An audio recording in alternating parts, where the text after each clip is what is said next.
The evening of October 10th, 2025 is a day that is going to live in crypto infamy.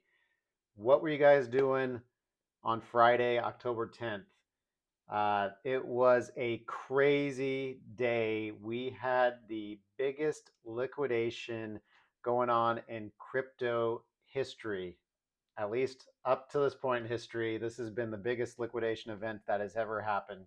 It started at first with Trump's announcement that he was going to impose 100% tariffs on the Chinese goods, and the overall market started selling off, and then crypto was selling off along with that.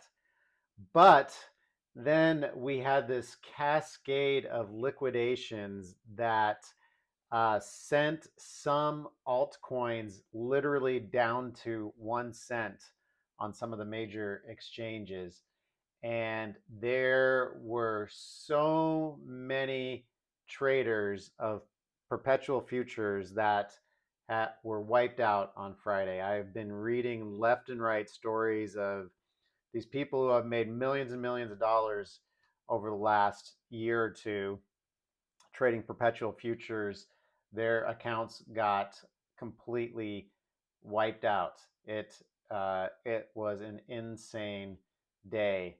So there's some theories about what was going on. Obviously, the whole event was precipitated by the market sell-off, but it's looking like there was kind of more sinister forces at work behind the scenes that took advantage of the pricing mechanisms on Binance to basically force some accounts into liquidation, and from there it was things just went completely off the rails. So I know I've talked a lot about um, doing funding rate arbitrage, where you're basically trying to stay delta neutral by buying on one exchange and shorting on another exchange.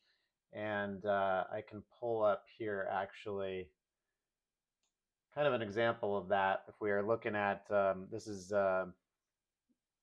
Zcash.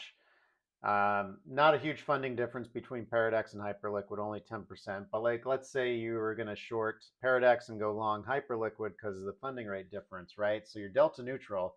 So you don't really care about the price differences between, as the price changes over time between those, but you're collecting that funding rate, um, which is the difference on the between the two exchanges. So on here, it's about 0.11 basis points per hour. Now, the problem that happened here, and I will admit, I did not fully understand what auto-deleveraging was. And that was probably the most searched for term on Saturday after this whole thing went down. I thought auto-deleveraging referred to your own account. Basically, the exchange has the right to like start selling your positions if your account is, starting to approach zero or is in danger of potentially getting there, you know, rather than completely liquidating you.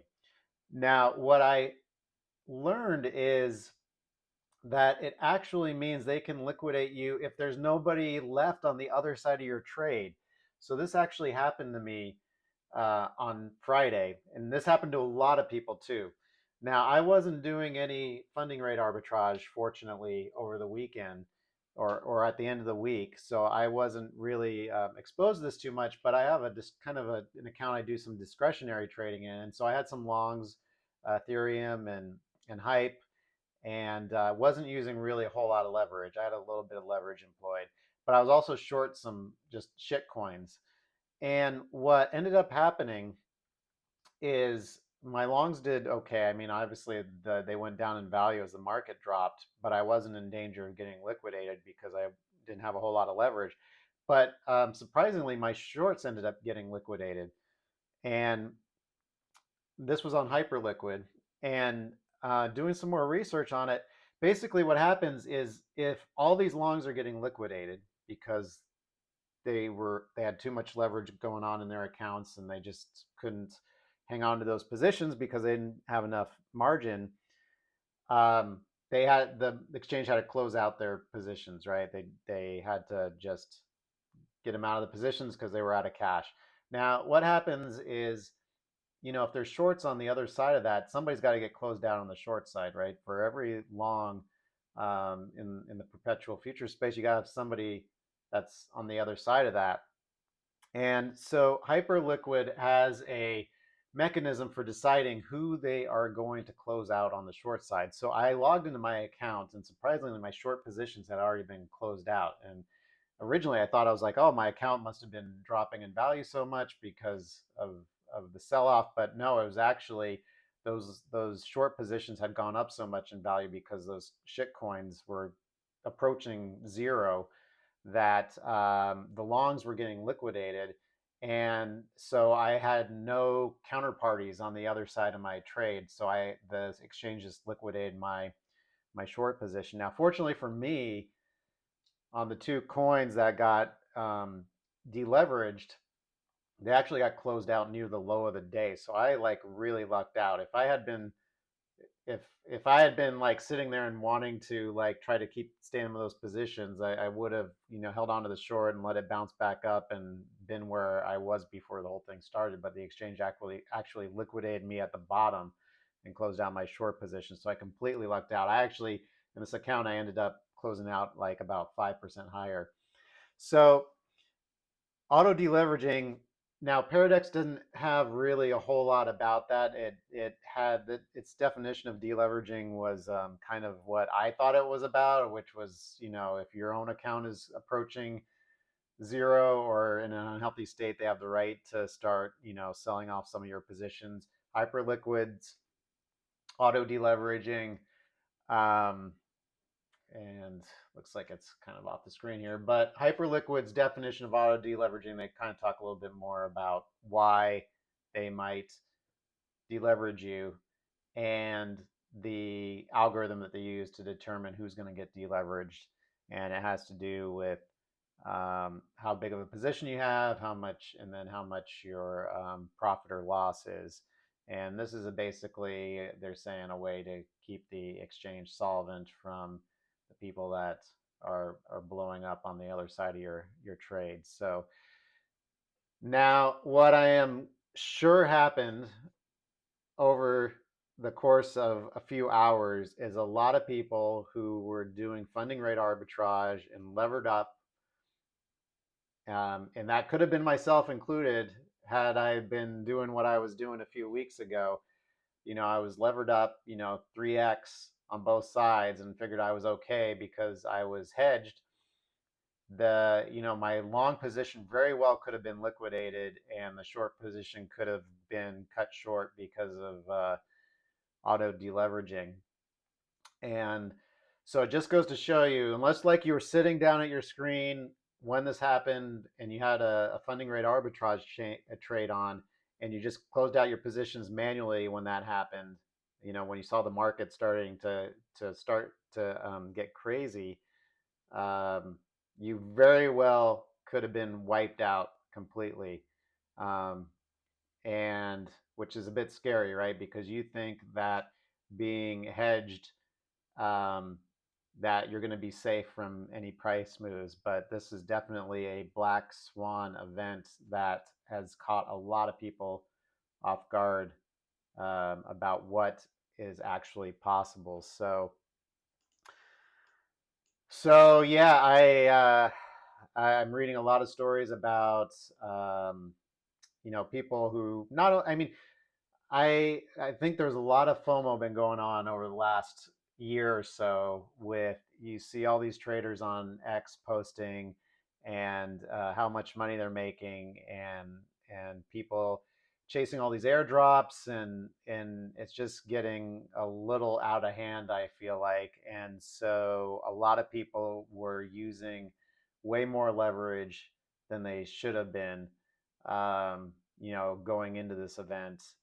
And I think the lesson here is, like, you don't want to be necessarily shooting for a number like, oh, I need to make, some of these guys were like, I don't know if anybody out there follows the white whale, but I want to make $100 million this year, and here's my hyper liquid address, and you can follow along. But the whole idea is really you want to stay in the game as long as possible, and you're not going to do that by leveraging yourself to the max, trying to just ride this thing until you get to that mark, and just pray that an event like this doesn't happen.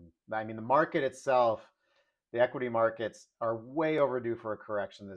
They have just been running nonstop since April, when the whole tariff tantrum thing started, and the crypto markets have been going along with it. And now with all these perp dexes showing up, you got so many traders just wanting to pile into these futures and trying to outdo each other.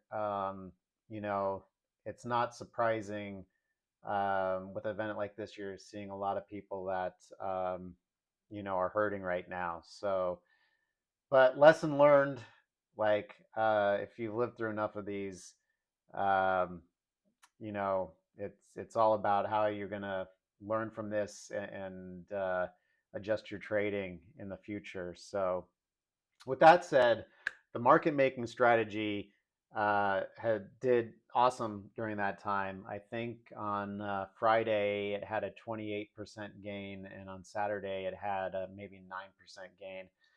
And the interesting thing is, this strategy is using some hedging to try to stay delta neutral, and the hedges on those trades fortunately didn't get auto deleveraged. So that was curious. And I don't know if maybe because the trades were short lived, they're only in there for a few minutes and then getting out. But the strategy had a huge turnover in a 24-hour period. I think it placed 115 trades in 24 hours, whereas today, Monday, the 13th, it's back down to, we only had like 15 trades today. And this is just trading 3 coins. So we can see here it's cruising along. It's trading ASTR IP and Z coin today, and it had a decent day today. It was up about 1.3%, but nothing like the weekend. It was really loving that volatility. And so I'm also kind of, what I noticed is that on even just on the leg that's doing the market making. So I got the market making leg, and I got another kind of module that's doing the hedging when needed. Even not taking into account the hedging, the strategy actually did fairly well over the past week. So I'm going to be running a new version of this strategy on its own in a separate sub account, and with no hedging at all, and we'll see how it does. So I'll probably have a basket of maybe three different assets for now that it's going to trade, and it will be trading the same assets as the hedging version does. And I'll probably take a look each day to see which assets I want to have in the mix. But really, I'm trying to find stuff that has some volatility and not as much competition. So nothing like Bitcoin or Ethereum or Solana or anything like that. Preferably high funding rates or stuff that has a high funding differential between exchanges, because then we tend to see more price dislocations along with that. So anyway, yeah, so things are back settled down today. Actually, the prices are kind of back up to where they were. So it was a pretty sucky situation for a lot of people. So I'm curious to hear, how did you guys handle it? What did you guys see? Did you guys take a big hit? Did you guys end up making a ton of money? I'd love to hear your stories about how you survived it and what you're going to change moving forward. So I hope you guys are doing okay and have an awesome week this week. I'll see you guys soon.